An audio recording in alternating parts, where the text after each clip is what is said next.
Meu nome é Glória Reis. Tenho 32 anos e sou arquiteta de interiores em Denver. 3 anos atrás, minha vida desmoronou em uma única noite, quando minha própria irmã roubou o homem com quem eu deveria me casar. Ainda sinto o cheiro do ar daquela noite, lavanda do jardim, abacaxis grelhados da cozinha, vinho respirando no aparador. Era a véspera da minha festa de noivado. A casa dos meus pais em Oregon brilhava com luzes pisca-pisca e o burburinho da família. Eu flutuava naquele caos, sentindo algo quase sagrado. Era o meu momento, o nosso momento. Tyler e eu estávamos juntos há 4 anos, uma relação sólida e atenciosa. Ele era gentil, ponderado, do tipo que me fazia sentir segura. Foi então que a fratura aconteceu. Entrei para pegar um chale. O corredor estava muito escuro. A casa estava silenciosa naquele breve momento que antecede o pôr do sol. Foi quando os ouvi, 2 vozes baixas, íntimas demais. Uma risada sem fôlego. Virei-me para a sala de estar, descalça no piso de madeira, sem entender por que meu estômago se contorcia tão violentamente. Lá estavam eles, meu noivo, Tyler, e minha irmã, Bella. A mão dele repousava na cintura dela. Os dedos dela roçavam a nuca dele. Sussurravam algo que eu não conseguia ouvir, mas seus rostos estavam a poucos centímetros de distância, tão familiares, tão carregados de uma energia que me roubou o ar. Eles não me notaram de imediato. Fiquei ali, paralisada, observando se inclinar um para o outro, como se eu não existisse, como se eu não fosse a pessoa que estava construindo uma vida com ele, como se eu não tivesse confiado em ambos. Quando finalmente me viram, nenhum dos dois disse uma palavra. O cômodo estava em um silêncio pesado, sem gritos, sem pedidos de desculpas, apenas o vazio e o som de algo dentro de mim se desfazendo. Aquela foi a noite em que tudo mudou. Se você tivesse me perguntado, ali naquela varanda, com a mão tremendo e um jardim cheio de convidados rindo atrás de mim, se eu acreditava que um dia me sentiria inteira novamente, eu teria dito não. Mas aqui estou, 3 anos depois. E quando entrei naquele jantar de família com o homem com quem realmente me casei e vi Bella congelar ao vê-lo, foi quando soube que algumas coisas não precisam ser ditas em voz alta para serem ouvidas. Uma semana antes da festa de noivado, a vida parecia quase um filme. Eu tinha viajado de Denver para a casa dos meus pais no Oregon. O lar onde cresci, a varanda rangendo, a era subindo pelas calhas, o som da minha mãe cantarolando enquanto cozinhava, me envolvia como um cobertor antigo. Não era perfeito, mas era familiar, era quente. Bella já estava lá, claro. Ela sempre conseguia chegar cedo, convidada ou não, e se enfiar no meio de tudo. Minha irmã mais nova era do tipo que roubava a atenção sem esforço, radiante, rápida de raciocínio, o tipo de pessoa que você notava mesmo quando não queria.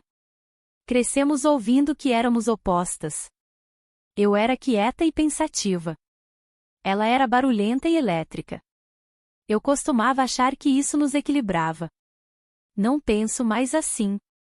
Naqueles dias pré-festa, Bella estava surpreendentemente prestativa. Conversou com a florista, me mandou paletas de cores, até foi buscar o uísque favorito do Tyler. Lembro-me de dizer à minha mãe, é bom tê-la aqui. E minha mãe, sorrindo rápido demais, disse, ela só está animada por você. Naquela época, eu queria acreditar nisso. Houve momentos, no entanto, sutis e estranhos. A maneira como a mão de Bella demorava no braço do Tyler quando ela ria. As piadas internas das quais eu não fazia parte. O olhar que ele lhe deu através da mesa de jantar que me fez arrepiar a pele. Eu notei tudo. Aquelas traições microscópicas, mas as engoli, convencendo-me de que estava sendo paranoica. Bella sempre foi flertadora. Tyler estava apenas à vontade com minha família. É isso que o amor é, certo? Confiar, mesmo quando seu instinto implora para você não o fazer. A noite da festa chegou rapidamente. Amigos e parentes enchiam nosso quintal, saboreando o vinho sob as macieiras.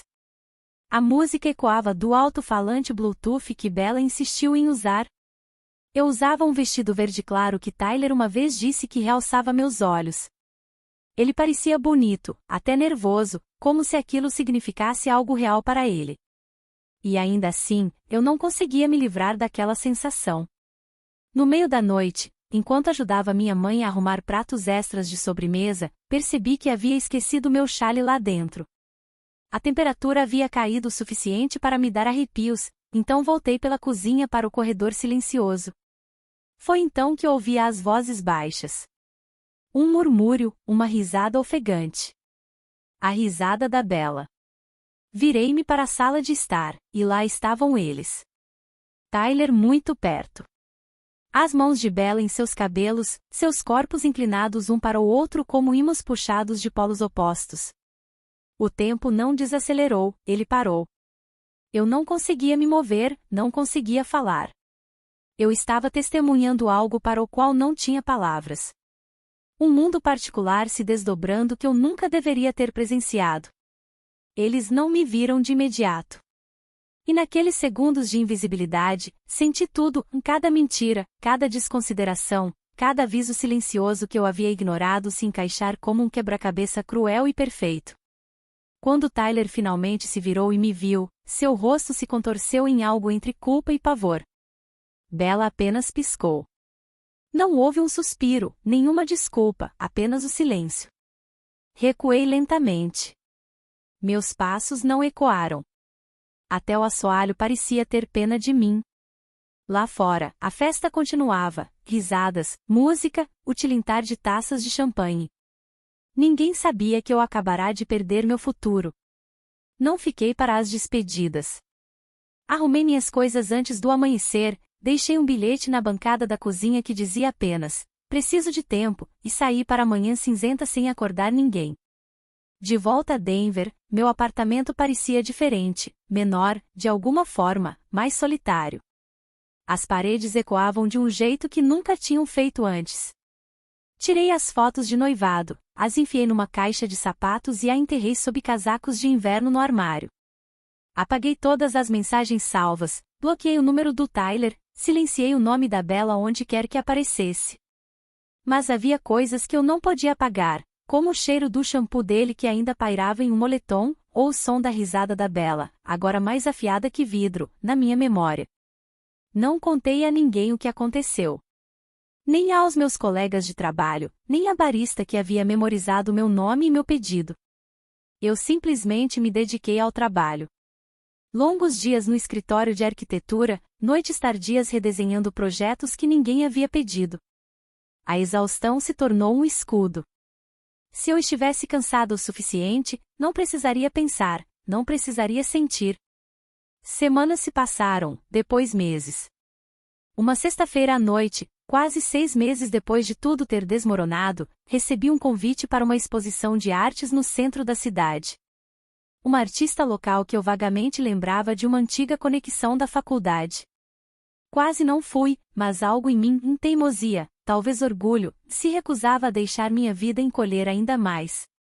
Foi lá que o vi novamente. Lucas Brown.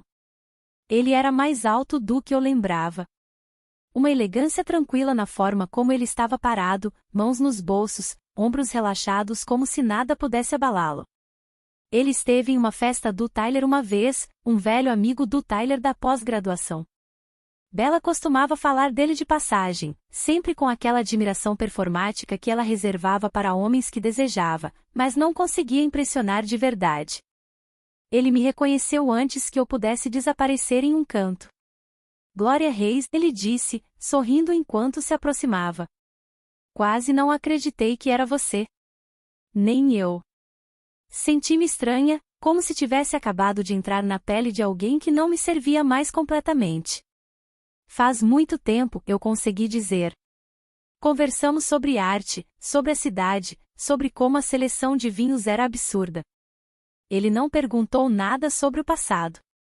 Nem sobre Tyler, nem sobre Bella.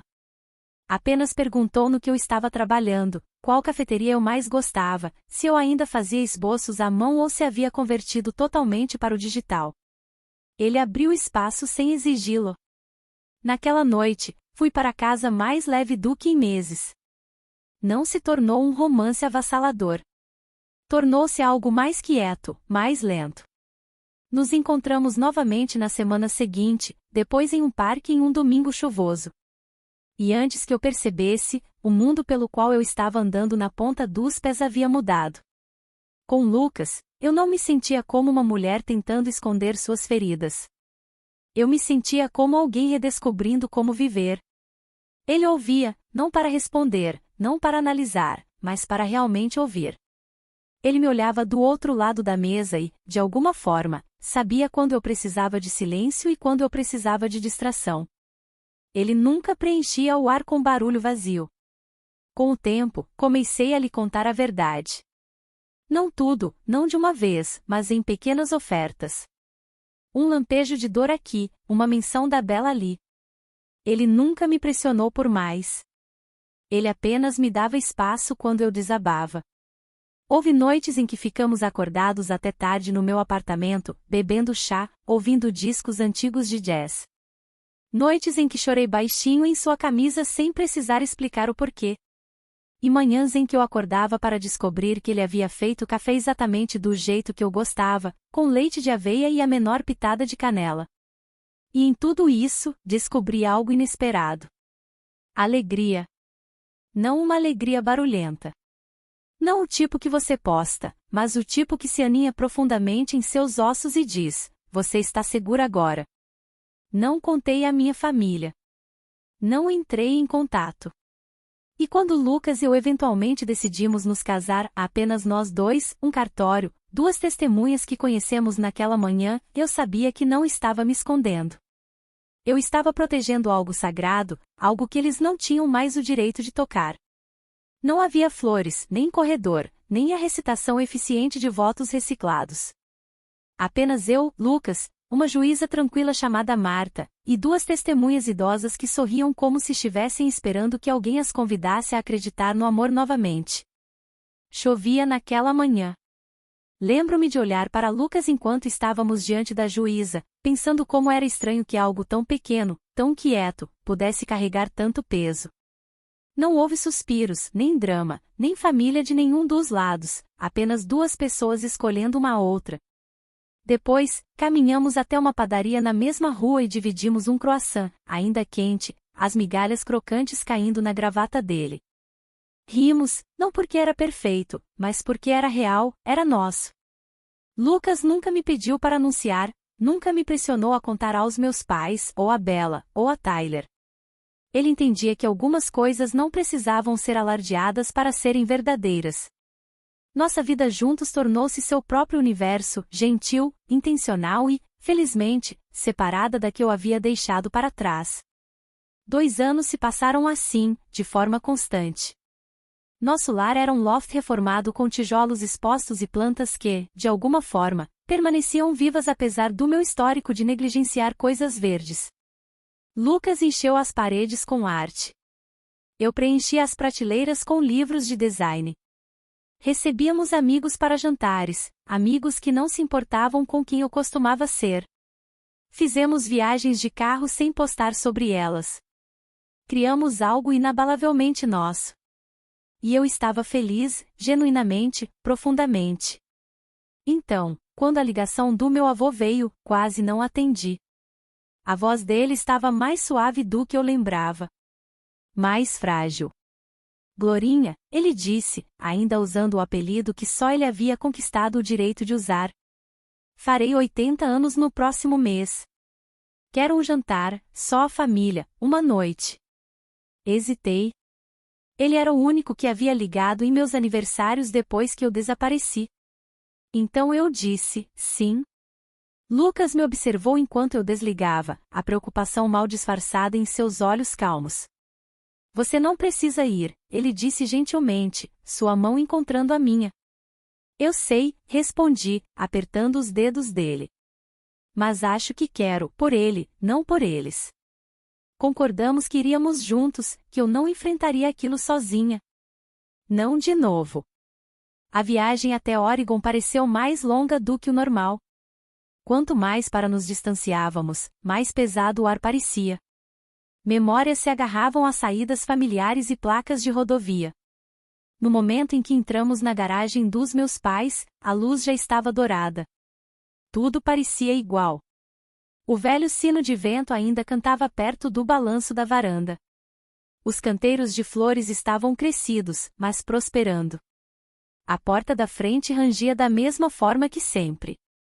E por um momento, eu tinha 29 anos de novo, machucada, sem fôlego, tentando encontrar ar depois de ver minha vida desmoronar dentro daquelas mesmas paredes.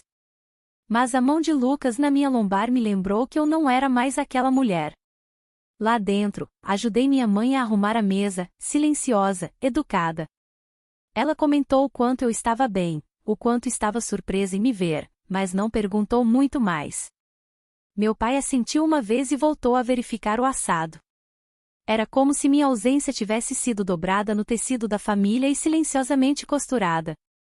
Eu estava arrumando os talheres quando os ouvi. Duas vozes, familiares demais. Bella e Tyler. Não me virei.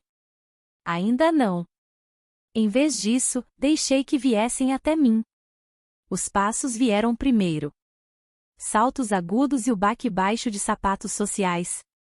Eu não precisei olhar para saber que eram Bella e Tyler.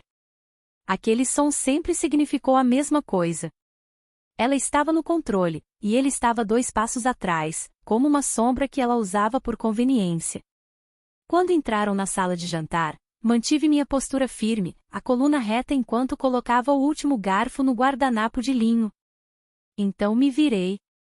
Bella parou no meio do passo. Tyler parecia desgastado, não cansado, mas desbotado, como se alguém tivesse drenado a cor dele. Bella se recuperou primeiro, porque é claro que ela o faria. Bem, ela disse, exibindo aquele sorriso característico. Olha quem finalmente decidiu aparecer. Saiu da sua caverninha de Denver, hein, Glorinha? Eu não pisquei. Prazer em te ver também, Bella. Os olhos dela viajaram rapidamente para minha mão esquerda, depois voltaram, a curiosidade mascarada como condescendência. Ainda bancando a loba solitária, vejo, ela disse docemente, alto o suficiente para que o cômodo ouvisse. Inclinei a cabeça ligeiramente. Na verdade, não. Sou casada. O ar mudou, até o som dos talheres sendo colocados na mesa cessou. Minha mãe levantou os olhos. Meu pai pausou junto ao decantador de vinho. A expressão de Bella vacilou por apenas um segundo, mas foi o suficiente. A testa do Tyler franziu. Meu marido está a caminho, adicionei, alisando a barra da toalha de mesa. Ele deve chegar a qualquer minuto. Como que sob encomenda, a porta da frente rangeu, passos, um casaco sendo pendurado no cabide, e então ele entrou. Lucas. Ele usava um casaco azul marinho sob medida, calças escuras, e aquela autoridade discreta que não exigia anúncio. Seus olhos encontraram os meus imediatamente, quentes e firmes. Ele sorriu. Pequeno, só para mim, e atravessou o cômodo como se pertencesse a ele. Desculpe o atraso, ele murmurou, beijando minha têmpora enquanto seu braço circulava minha cintura. O trânsito estava uma loucura. Olhei por cima do ombro dele a tempo de pegar a boca da Bella ligeiramente aberta. Tyler, enquanto isso, havia ficado absolutamente imóvel. Sentamos. Lucas sentou ao meu lado, sua mão repousando levemente contra a minha na mesa. O jantar começou como qualquer outro, salada primeiro, depois frango assado com alecrim e pães que meu avô insistia que vinham da mesma padaria desde 1982. Minha mãe fez perguntas educadas a Lucas, sobre seu trabalho, sua família, onde morávamos agora. Meu pai apenas assentia, entrando na conversa quando ela diminuía. Mas Bella não disse nada. Ela também não comeu muito. Empurrava a comida no prato como uma criança adiando a hora de dormir. Tyler mal levantava os olhos. A tensão não era barulhenta, fervilhava na maneira como os ombros de Bella nunca relaxavam completamente. Na forma como ela continuava a olhar entre mim e Lucas, como se estivesse tentando localizar uma rachadura. Não havia nenhuma. Após o prato principal, meu avô se levantou com sua taça de vinho erguida, a voz um pouco trêmula, mas cheia de graça. A família, ele disse, ao perdão, se formos corajosos o suficiente, e há esperança de que mesmo raízes antigas possam florescer novamente. Levantamos nossas taças. Encontrei seus olhos. Ele piscou.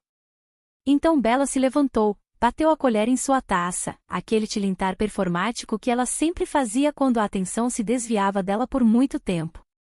Gostaria de dizer algumas palavras, ela anunciou, sobre minha querida irmã Glória. Meu estômago se contorceu, mas eu não desviei o olhar. É algo e tanto, realmente, ela começou, a voz melosa. Desaparecer por anos e então aparecer com um marido que ninguém nunca conheceu. Corajoso, devo admitir. Eu não disse nada. Nem Lucas. Alguns de nós acreditam em transparência, Bella continuou. Mas suponho que outros prefiram viver em segredo. Seu olhar se estreitou, desafiador. Então a cadeira de Tyler arrastou no chão. Já chega, Bella, ele disse baixinho, mas com firmeza. Bella se virou para ele, atordoada. Com licença. Tyler balançou a cabeça. Você não precisa fazer isso. Fazer o quê? Ela retrucou. Chamar a atenção para o fato de que ela apareceu do nada agindo como. Eu disse que já chega. A voz dele cortou a frase dela como vidro. Eles se encararam. O que quer que tivesse existido entre eles não estava mais ali, apenas peso e arrependimento. Bella bufou, pegou sua taça de vinho e saiu furiosa pelas portas do pátio para o jardim. Tyler a seguiu, sua expressão vazia. Eles não voltaram, e eu tomei um gole de vinho e me permiti respirar. A noite terminou em silêncio. Lucas ajudou meu avô a voltar para sua poltrona enquanto eu recolhia os pratos da mesa. Minha mãe me deu um olhar longo e legível antes de oferecer um abraço sem muito entusiasmo. Meu pai murmurou algo sobre o tempo. Ninguém mencionou Bella novamente. Ao sairmos, o ar estava fresco, com o cheiro de terra de jardim e torta de limão. A luz da varanda projetava um brilho suave sobre a garagem. Lucas deslizou a mão na minha. Você está bem? Ele perguntou. Olhei para a casa. Tão familiar, tão distante agora. Então para ele. Estou, eu disse. Pela primeira vez em muito tempo. Eu realmente estou. Voltamos para o carro em silêncio. O tipo de silêncio que não dói, mas cura. Pensei em tudo que havia perdido e em tudo que havia ganhado. Bella e Tyler faziam parte do meu passado, mas não eram donos do meu futuro. Eu não estava ali para fazê-los se sentirem pequenos. Eu estava ali para me lembrar do quão longe eu havia chegado. E enquanto Lucas ligava o motor, seus dedos roçando os meus mais uma vez, eu soube que aquilo não era vingança. Aquilo era liberdade. A vida estava sorrindo para mim novamente. Obrigada por ouvir a história de Glória. Se você gostou desse vídeo, por favor curta e compartilhe para nos apoiar a trazer mais histórias inspiradoras, e se inscreva no canal para não perder nenhum lançamento. Até o próximo vídeo.